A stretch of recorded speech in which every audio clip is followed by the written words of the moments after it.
Notte Pärnu OÜ on suuruselt teine tootmisüksus elektroonika tootmisteenuseid osutavas Rootsi kontsernis Notte AB, mille tütarettevõtted asuvad Rootsis, Soomes, Eestis, Suurbritannias ja Hiinas. Notte Pärnu OÜ põhitegevusala on elektroonika koostude ja seadmete montaaž. Notel on suur turuosa tööstus elektroonikatoodete segmendis, eelkõige väikeste kuni keskmiste tootepartiide osas, mis nõuavad kõrget tehnilist kompetentsi ja paindlikkust.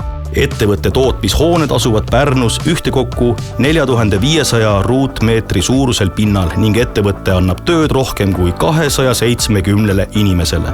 Notte Pärnu OÜ lõpetas 2020. aasta 1,5 miljoni suuruse kasumiga, ettevõtte müügitulu oli mullu 35 miljonit eurot, millest eksport moodustas 98%.